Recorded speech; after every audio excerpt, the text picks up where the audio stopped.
the greatest people of Israel. Our scriptures have left us a message, and now our mission is to implement it.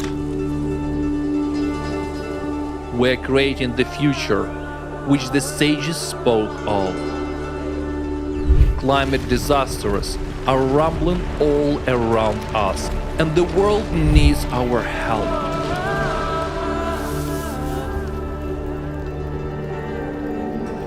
The time has come to open the doors to Mashiach and show him our love and respect. We invite you to join us at a landmark online conference, Global Crisis, the mission of the chosen people. The time has come. Together, we will illuminate with our presence and knowledge the path to the truth and prosperity. Let's come together to explore the depths of our scriptures, discuss key issues related to our unique role, and reveal the mysteries of the time in which we live. Our strength is in the unity of our nation. On June 4th at 6 p.m. Jerusalem time, on CreativeSociety.com website, join and watch the conference, and please invite your close ones and friends. Together, we will reveal the light of true wisdom and show that we, the people of Israel, are a source of hope and blessing to the whole world. Yashar Koach.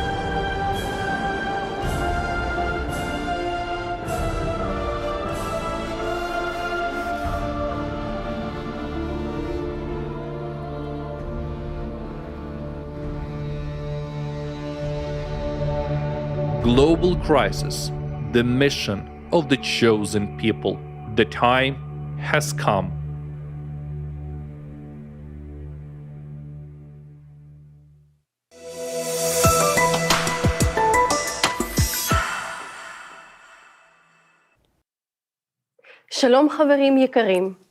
Good afternoon, dear friends. We welcome you at our conference, Global Crisis, the mission of the chosen people. The time has come. The idea to conduct this event came after watching the international online forum, Global Crisis, There is a Way Out, which was held on April 22, 2023, in more than 180 countries around the world. We were deeply impressed, if not shocked, by the information presented at the forum. Our world is indeed experiencing multiple crises which cannot be solved in a consumerist format of society. But the most important crisis for all mankind is the climate threat, which in the next few years could wipe out the entire human population on the planet. Since the people of Israel live on virtually every continent of the globe, we wondered how we could notify both our people and all the peoples of the earth of the global catastrophe as quickly as possible. How to tell people quickly and clearly that there is a way out of this climatic collapse, and what role our chosen people can play in surviving all of humanity and saving them. Today, we face the harsh reality, and our world faces the brink of an abyss, and that is why we, people of Israel, the women, the mothers, are gathered here with you today in a live broadcast. We feel it is our duty to inform all of our people of the impending catastrophe, of that there is a way out. This conference right now is being translated into more than 50 languages and broadcasted on numerous media platforms. Today, we face the harsh reality of irreversible changes in our planet's climate. These changes are leading to an increase in devastating climatic disasters that are becoming stronger and more dangerous each year. Floods, forest fires, hurricanes, typhoons, earthquakes, droughts, severe storms are all becoming part and parcel of our reality. We see climate disasters around the world destroying homes and entire cities, destroying crops, and most disturbingly, taking hundreds of thousands of lives. And these facts cannot be erased. This is the harsh truth that we face every day. But what leads to such increase in natural disasters? What challenges do people experience when facing a natural disaster? What do the survivors want to tell to the world? What climatic challenges will we as humanity face in the near future? And are we prepared for them? What will the residents of Israel have to face, and what do the climatic anomalies that are recorded in the territories of the Middle East tell us? Today, you will learn the answers to these questions and to the most important question of all, how to save your life and the lives of your loved ones from the impending planetary climate threat that already affects everyone. Unfortunately, destructive and rampant natural phenomena are also becoming a disturbing reality in Israel. Let's watch a video about what dangerous changes have occurred in our country's climate within a few years and how this has affected our lives.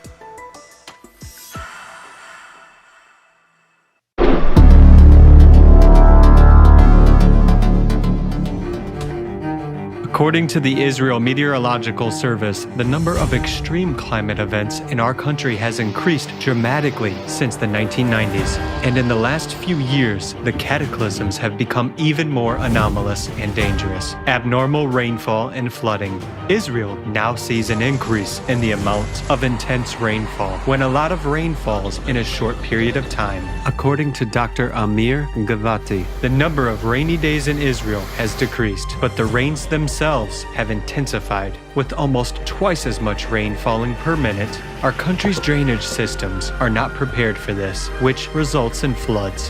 When such rains fall in desert areas, it can be a real disaster. Dry, hard soil is unable to absorb water, and the rainwater turns into raging rivers that literally sweep away everything in their path. That's exactly what happened on April 10, 2023, in Mashiach, one of the driest regions in Israel, when more than a year's worth of rain fell in just a few hours. This caused a massive flash flood. People found themselves in a water trap, unable to find a safe place. 60 people had to be evacuated by helicopters. Unfortunately, the water currents claimed the lives of several people who could not be rescued.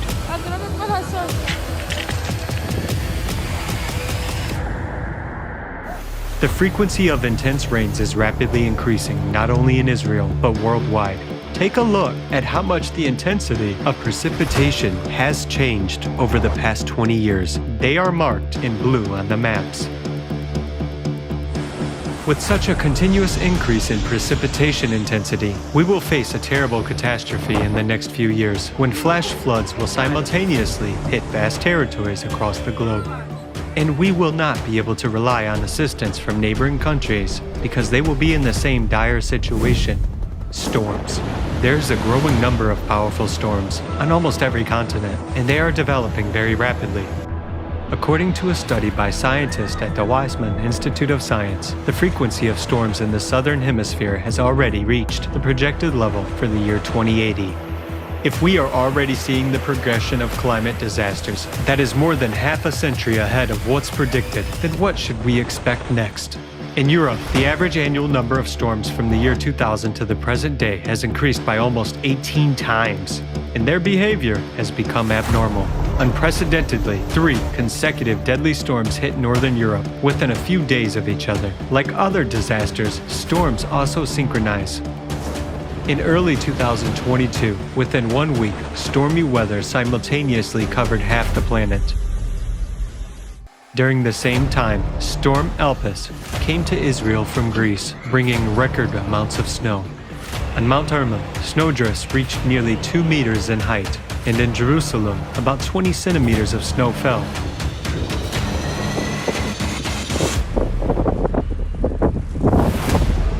On February 6, 2023, the residents of Israel felt the echoes of the devastating earthquake that occurred in Turkey and Syria. On the same day, Storm Barbara struck Israel with fierce winds, heavy rain, and a sharp cold snap. According to eyewitnesses, torn down awnings flew down the street. The wind knocked people down and toppled trees, one after another, which fell on cars and electric wires. Winter stormy weather came to Israel in mid-April this year. Heavy rains, hailstorms, and even snowfall caused great damage to crops. Within just 2 days, the resulting damage amounted to around $35 million. One of Israel's best-known farmers, Miss Batami Sorek, noted that the chaotic and unpredictable climate has had a detrimental impact on crop production in recent years. According to the Insurance Fund for Natural Risks in Agriculture, disasters caused over $44 million in damages to the country's agriculture last winter, which is 60% more than in the winter of 2019-2020. And every year, the economic losses of the agricultural sector continue to increase. The climate crisis is already leading to a reduction in arable land worldwide. Experts from the fund note that Israel is also facing this danger. Extreme heat waves and fires. Just a few years ago, Israel's climate was more stable. However, we are now seeing an increase in heat waves and abnormal occurrences of unseasonal cold, with sudden spikes in temperature. For instance, March this year began with a strong heat wave, which was abruptly replaced by cold and wet weather in less than a day. In Israel, temperatures are rising almost twice as fast as the global average. This means that the consequences will be many times greater. The summer of 2021 was already the hottest summer on record in the country. 2022 was not much better. According to a study by the Dynamical Meteorology Group at the Weizmann Institute of Science, Israel has been experiencing periods of summer heat even in winter over the past 15 years. Local residents note that the weather in the country has changed so much that they no longer wear coats and scarves during Hanukkah, but instead go to the beach. In 2022, record-breaking high temperatures were registered even in December. On December 18th, the heat reached 26 degrees Celsius at Ben Gurion Airport. The extreme heat, which is increasing year after year, has a significant impact on the economy, leading to strain on power grids, transportation issues, and causing severe damage to agriculture, which in turn results in rising food prices. Heat directly affects human health and lives. According to the report of the Ministry of Environmental Protection of Israel, each heat wave claims the lives of an average of 45 people. Unfortunately, this is only the beginning. Recall what the climate was like 10 years ago. What was the situation like 5 years ago? And what is happening now? Now, extend this progression and you will understand what trouble is awaiting us in the next few years. Scientists in Israel are already sounding the alarm, highlighting that not only is the heat increasing in the country, but also the humidity levels. And the combination of these conditions becomes life-threatening. For instance, at a temperature of 104 degrees Fahrenheit and a relative humidity of 60%, even a healthy person can survive for just 6 hours. The ever-frequent waves of extreme heat and rainfall deficits are drying out vegetation, creating fuel for wildfires. Additionally, the number of lightning strikes has significantly increased in our country, often serving as the cause of ignitions, and hurricane-force winds contribute to the flash-like spread of fire. According to the report by the Israel Meteorological Service, the average number of fire-prone days per year has increased since the 1980s. The number of days with a higher danger level has increased by 2.5 times, while those with very high and extreme danger have tripled. We have to admit that the climate is outpacing us. The cataclysms are progressing much more rapidly than many experts expected. Professor Colin Price, head of the Climate Crisis Initiative at Tel Aviv University, states, "We expected these phenomena to occur in a few years, but they are happening now." Unfortunately, the situation is deteriorating much faster than expected. The data suggests that these cataclysms will occur more frequently and become more severe, causing even greater destruction to our homes, cities, businesses, and our country. We have never faced such a progression of climate catastrophes before. Why this is happening and why this is only the beginning will be explained further.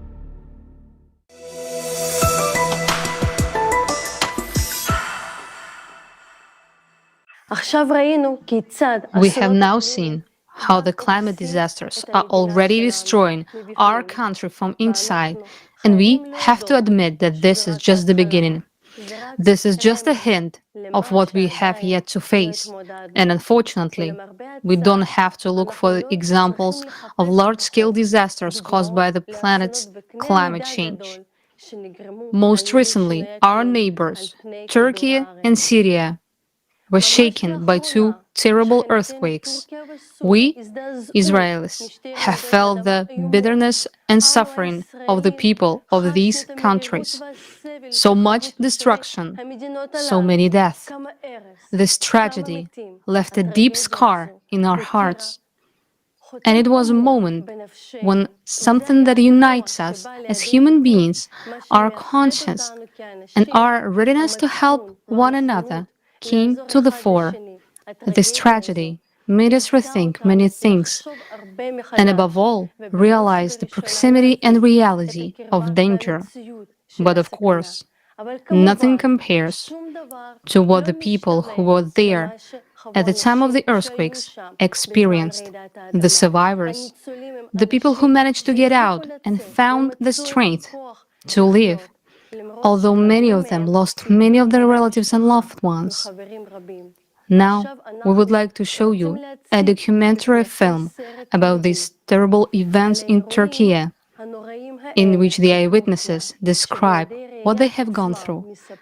This film was created by volunteers of the Creative Society Project and presented at the International Online Forum Global Crisis. There is a way out, which has been translated into more than 150 languages.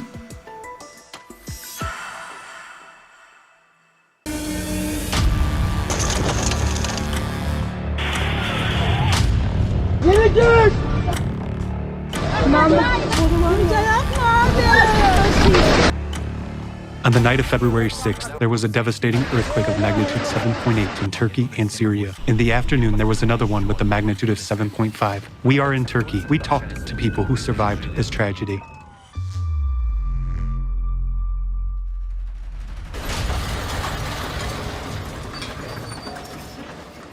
Everyone was living a normal life, making plans for tomorrow, getting the kids ready for school. None of them expected that, and in 2 minutes, everything was over. Total zero. You have to start your life all over again, and thank God if you're still alive, but for many people, life was over in an instant.